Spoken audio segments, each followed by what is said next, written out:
right over the edge. They could have rabies. They could have rabies. Or So I assume you're not at the park feeding squirrels, Ted. No, I mean, Sherry, could you imagine covering that story with those squirrels crawling all around you? Like this. Yeah.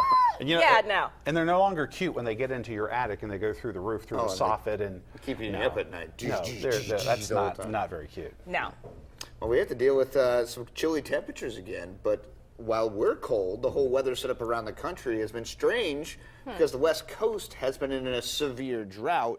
So take a look at the fires. That's actually very bad news for the West Coast because with all the dry conditions, we're talking bitter dry conditions out there and warm weather, and now the wind's firing up. California crews are fighting fire flare-ups all around the San Gabriel Mountains. The fire started Thursday and has roared through 1,700 acres. It's also damaged or destroyed almost 24 homes across the area. 3 people are in custody for starting the fire. There's also a state of emergency in California for drought conditions. So we're talking the latest drought monitor shows very, very severe conditions for California, Nevada, even into Oregon. And now live right now out in California with the EarthCam network, you're looking at Hollywood Boulevard there. We know that view very well, but the smog or the smoke has not really come across the sky there. You can see in the top left corner of your screen, but temperatures there are in the mid-80s, and we're going to be dealing with temperatures in the upper teens tonight.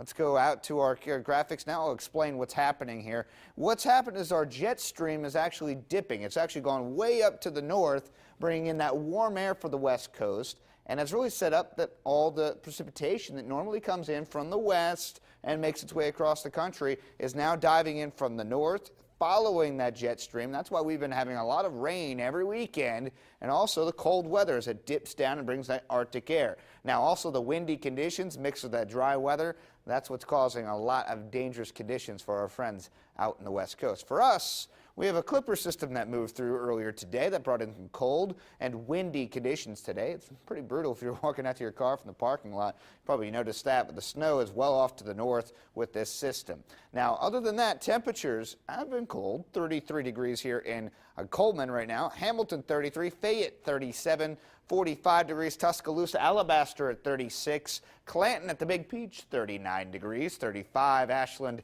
Anniston, you're at 44 degrees. Now there is a red flag warning in effect. That's from Saturday, that's tomorrow at 11 a.m. till 5 o'clock. That means anybody that does any burning outside, you just want to make sure you don't do it between those times because the dry air that we have here too, plus the windy and cold conditions means dangerous fire conditions, and that's for all the counties, including Calhoun and as well as Cleburne counties and St. Clair County and Blount County and all the counties to the south. You are under that red flag warning. Our Titan cast brings us through the day tonight, or the night tonight and tomorrow morning. Sunshine, still very cold when you wake up, so hang on to that cup of joe in the morning a little bit longer and maybe get outside maybe closer to 10 or 11. But as we go through the day, we will get a little bit warmer, but it will be breezy. Sunday looks better. Heading into church Sunday morning looks much better than Saturday morning. And on Monday, we'll be really warming up, winds coming in from the south, and we'll get up close to 60. How about that change? All right, cold, bitter air moves in from the south. Temperatures will be in the 20s when you wake up in the morning, 40 by noon, but you can see that warmer air not too far away for Sunday. All right, tonight we're looking at a low of 19 for some areas, very cold, mainly clear skies, and 48 tomorrow, but breezy will make it feel colder and sunny conditions. But for the holiday coming up, we're looking very good. The morning starts off a little bit chilly, but up to 55 degrees on MLK Day at noon, and by 4 o'clock, 58. That will feel fantastic. Just a few clouds will start to build in during the afternoon. All right, let's take a look at our extended forecast now. 48 degrees for Saturday, Sunday up to 52, and then we're up to 58 again for MLK Day, but then a cool front comes in again. We can't stay there, and we cannot stay warm because we'll be dropping down to the mid-40s. On Tuesday, only upper 30s. It will be a cold Wednesday.